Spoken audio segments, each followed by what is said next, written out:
मुन्ना कुल्हाड़ी कंधे पर रखे जंगल की ओर जा रहा था। तभी एक व्यक्ति रास्ते में आ गया और उसकी ओर तिरस्कार भरी नजरों से देखने लगा। मुन्ना, कहाँ चले? जंगल जा रहा हूँ, लकड़ी काटने। फिर वही बेकार की मेहनत। जब भी तू लकड़ियां काट कर लाता है, कुछ ना कुछ ऐसा होता है कि बेच ही नहीं पाता। और आज देखना, फिर कोई मुसीबत तेरे साथ जरूर होगी। मुन्ना गहरी सांस लेते हुए आगे बढ़ गया।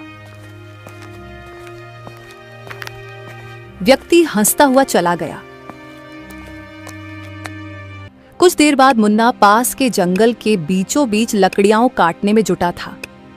कटाई पूरी होने के बाद वो लकड़ियों का गट्ठर बांध ही रहा था कि अचानक उसे एक भेड़िए की आवाज सुनाई दी। भेड़िए को देखते ही मुन्ना घबरा गया और लकड़ियां छोड़कर भागने लगा। मुन्ना बिना पीछे देखे भागता रहा। मुन्ना गांव पहुंचते ही हाँफने लगा। तभी कुछ गांव वाले उसे देखकर हंसने लगे। अरे अरे, मुन्ना फिर भागकर आया क्या भाई? लगता है जंगल में कोई मुसीबत आ गई है।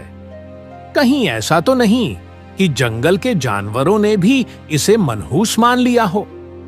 मुन्ना ने कोई जवाब नहीं दिया और चुपचाप अपनी झोपड़ी में चला गया। आज तो बाल बाल बच गया, नहीं तो आज मेरा मरना तय था। वो घर पर बैठा ही था कि तभी गांव का सेठ श्याम लाल अंदर आ पहुंचा और मुन्ना को क्रोधित नजरों से देखता हुआ बोला। ए मुन्ना, कितनी बार तुमको याद दिलाऊं? तुम्हारा कर्ज चुकाने का समय अब आ गया है। सेठ जी, मैं जल्दी आपका कर्ज चुका दूंगा। वो क्या है कि आज मैंने जंगल में बहुत अच्छी लकड़ियां काटी थी, मगर। अरे क्या मगर? तू हमेशा कोई न कोई बहाना बना लेता है और फिर बोलता है ये था, वो था, ऐसा था, वैसा था। अरे हाँ, मेरी तकदीर ही खराब है सेठ जी। तो मैं क्या करूं? सीधी बात है, सुन। अगर कुछ दिन में कर्ज नहीं दिया तो तेरी झोपड़ी पर कब्जा कर लूंगा और तेरे सामान के साथ तुझे घर में से फेंक दूंगा, समझ में आई? इतना बोलकर सेठ गुस्से से बाहर चला गया और मुन्ना फिर उदास बैठकर सोचने लगा। अगली सुबह मुन्ना कुल्हाड़ी लेकर जंगल की ओर जा ही रहा था कि रास्ते में बूढ़ी अम्मा मिल गईं। सुना है कल गांव के लोगों ने फिर से तेरा मजाक उड़ाया। तभी एक व्यक्ति वहां आया और मुन्ना का मजाक उड़ाने लगा। शर्म करो, किसी की मेहनत का मजाक उड़ाना आसान होता है, लेकिन तकदीर का फैसला इंसान नहीं करता। ये सुनकर वो व्यक्ति गुस्सा होता हुआ चला गया और मुन्ना चुपचाप जंगल की ओर बढ़ गया। मुन्ना ने मेहनत से लकड़ियां काटकर और गट्ठर बांधकर सिर पर रख लिया।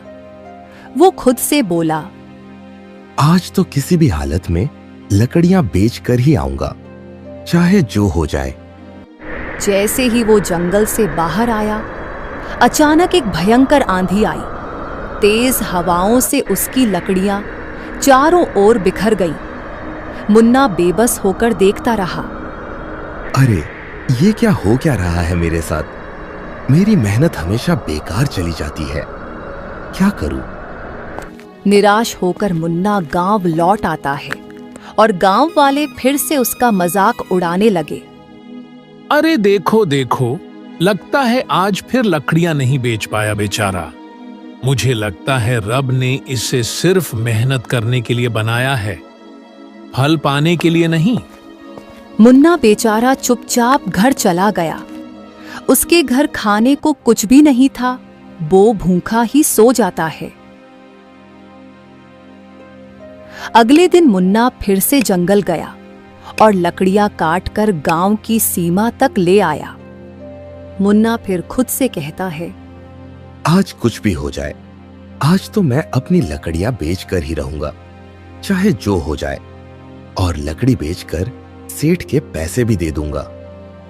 तभी अचानक बादल गरजने लगे और तेज बारिश हो गई। एक व्यक्ति हंसते हुए बोला, जैसे ही तू लकड़ियां घर लाया, बारिश आ गई। लगता है तेरी बुरी किस्मत पूरे गांव पर भारी पड़ने वाली है। मुन्ना अपमान से भर उठा, लेकिन उसने कोई जवाब नहीं दिया।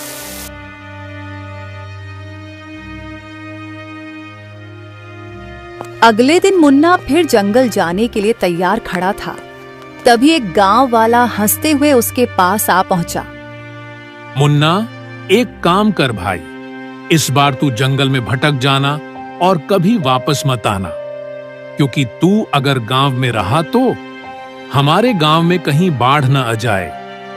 मुन्ना ने उसकी बात अनसुनी कर दी और जंगल की ओर चल पड़ा। जंगल पहुंचकर मुन्ना एक बड़े वृक्ष के नीचे बैठकर उदास होकर आंसू बहाने लगा। गांव वाले सच कहते हैं, मेरी किस्मत ही फूटी हुई है। जब भी लकड़ियां काटकर बेचने जाता हूं, कोई न कोई मुसीबत आ जाती है। श्याम सेठ का कर्ज भी सिर पर चढ़ा है। अरे, अब करूं तो क्या करूं? तभी एक बूढ़ा वहां आ पहुंचा और मुन्ना को रोते देख ठहर गया। बेटा, ओ बेटा, ये तुम्हारी आंखों में आंसू क्यों हैं? बाबा, जिसकी तकदीर फूटी हो उसकी किस्मत में आंसू ही होते हैं।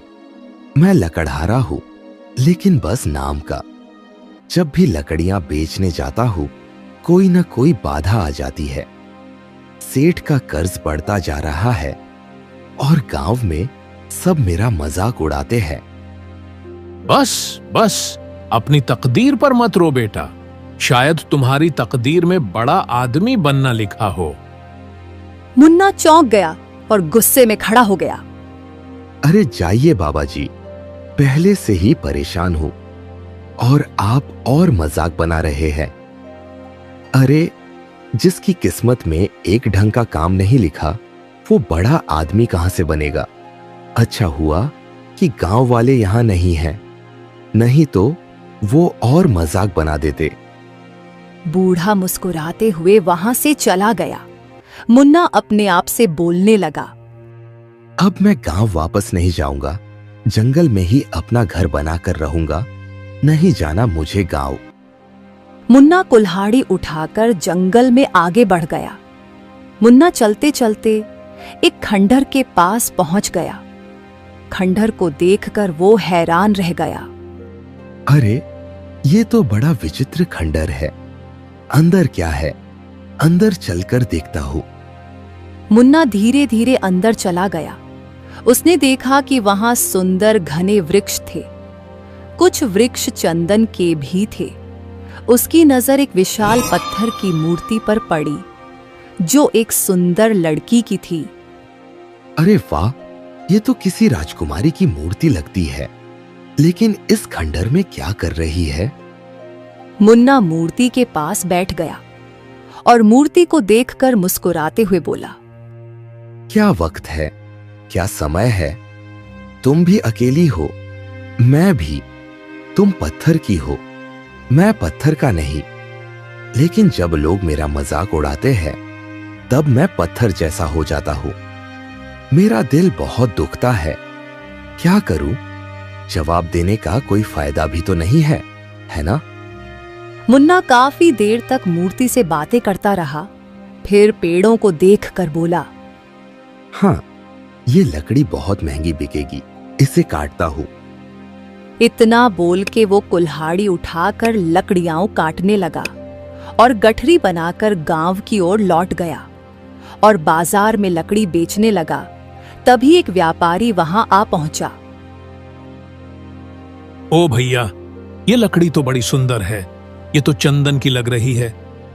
देखो भैया, लेना हो तो लो, नहीं तो आगे बढ़ो। अरे हाँ हाँ, मैं खरीदूंगा। रुको रुको, ये लो भैया, ये लो इसकी अच्छी कीमत। मुन्ना ने खुश होकर धन रख लिया और व्यापारी लकड़ियां लेकर चला गया। तभी वहां एक व्यक्ति आ पहुंचा। अरे मुन्ना, ये तो चमत्कार हो गया। वाह भाई वाह, जंगल से लकड़ी भी ले आया और अच्छे दामों में बेच भी दी। अब लगता है कि तेरी किस्मत बदल रही है। ये कहकर व्यक्ति हंसता हुआ चला गया। मुन्ना पैसे लेकर सेठ के घर चला गया और सेठ का कर्ज देते हुए बोला, सेठ जी, तुम्हारा कर्ज चुका दिया है, ठीक है। सेठ चौंकते हुए बोला, हाँ, अरे अरे, मुझे तो यकीन नहीं हो रहा। तेरी लकड़ियां बिक गईं और इतना धन कमा भी लिया। लगता है तेरी तकदीर बदल रही है, क्यों? मुन्ना बिना कुछ कहे वहां से चला गया, लेकिन उसके कानों में व्यक्ति और सेठ की बातें गूंज रही थीं। क्या सच में मेरी तकदीर बदल रही है? अगले दिन मुन्ना फिर से उसी एक सुनसान खंडहर में पहुंच गया।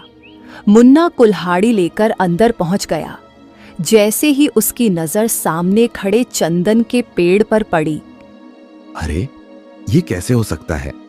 मैंने तो कल ही इस पेड़ को काटा था, फिर से वही पेड़ खड़ा है। ओरे बाबा रे बाबा, कुछ तो गड़बड़ है। यहां तभी मुन्ना की नजर पत्थर की मूर्ति पर चली गई। वो उसके पास चला गया और उसे ध्यान से देखने लगा। तुम्हें पता है, अरे कल पहली बार ऐसा हुआ कि मैंने लकड़ियां काटी और बाजार में अच्छे दामों में बिक भी गई। शायद तुम मेरे लिए भाग्यशाली हो। काश कि तुम मेरी बीबी होती।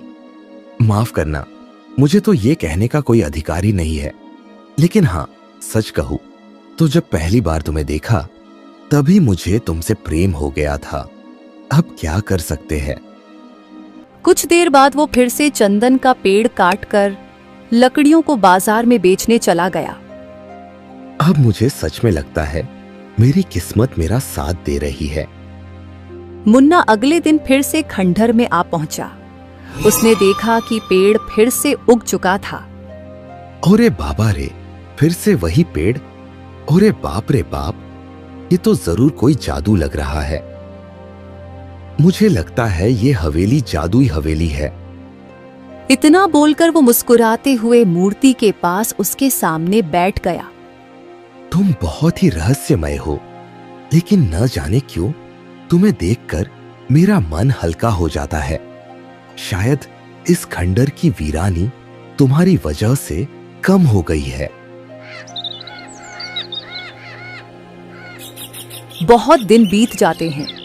मुन्ना हर रोज खंडर में जाकर मूर्ति से बातें करने लगा और चंदन की लकड़ियों को बाजार में बेचने लगा। उसकी किस्मत चमकने लगी। जो लोग मुन्ना का मजाक उड़ाते थे, अब वही मुन्ना का सम्मान करने लगे। एक दिन मुन्ना मूर्ति के पास बैठकर गहरी सांस लेते हुए उससे बोला, तुम मेरी साथी बन गई हो। तुम्हें देखे बिना मेरा दिन नहीं कटता है।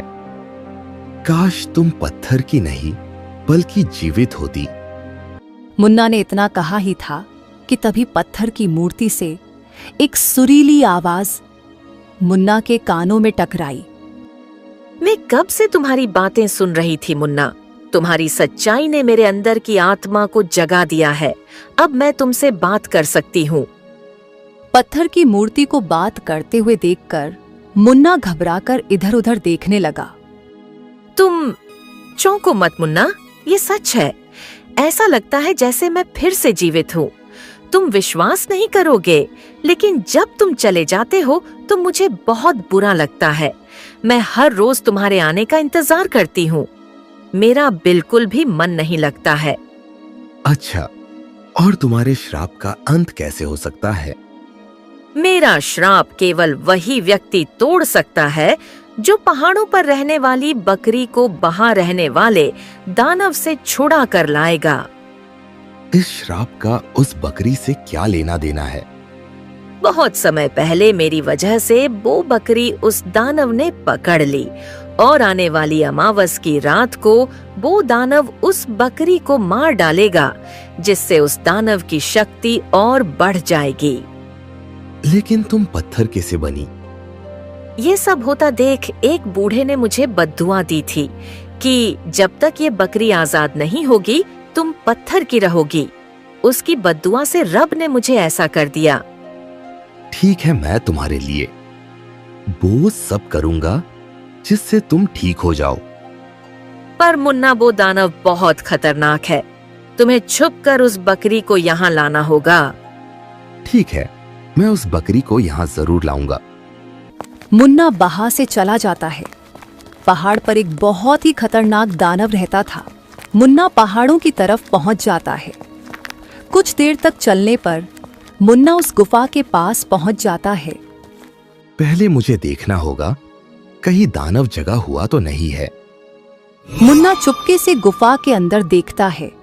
वो देखता है दानव सो रहा होता है। मुन्ना यह देखकर अंदर जाता है। उसको बकरी दिख जाती है। वो चुपके से बकरी के पास जाता है और बकरी को बाहर ले आता है। फिर मुन्ना उस पत्थर की मूर्ति के पास पहुंच जाता है।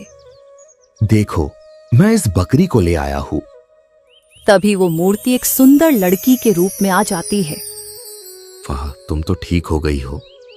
हाँ मुन्ना, तुम्हारी वजह से मैं बिल्कुल ठीक हो गई। मेरी एक गलती ने मुझसे मेरा सब कुछ छीन लिया। अब मेरा तुम्हारे अलावा कोई नहीं। क्या तुम मुझसे शादी करना चाहते हो? हाँ, जरूर। पर मैं बहुत गरीब हूँ और मेरी किस्मत भी बहुत खराब है। तुम मेरे साथ नहीं रह पाओगी। तभी वो पास खड़ी बकरी बोल पड़ती है। तुमने मुझे उस दानव की कैद से छुड़ाया। मैं बोलने वाली बकरी हूँ और मैं एक समय में 1 महीने की बराबर दूध देती हूँ। ये सब सुनकर मुन्ना और मुन्नी चौंके रह जाते हैं। वाह, तुम तो बोलने वाली बकरी हो। ठीक है, हम तुम्हें हमेशा अपने साथ ही पालेंगे। उसके बाद ईमानदार मुन्ना का जीवन बहुत अच्छा हो जाता है और वो अपनी पत्नी और अपनी बकरी के साथ खुशी खुशी रहने लग जाता है। प्यारे दोस्तों, हमारा टाइम कितना भी बुरा हो लेकिन हमें कभी हिम्मत नहीं हारनी चाहिए और अपना काम हमेशा मेहनत से करना चाहिए। प्यारे दोस्तों, इस कहानी को लाइक, कमेंट और चैनल को सब्सक्राइब करना बिल्कुल ना भूलें। Thank you.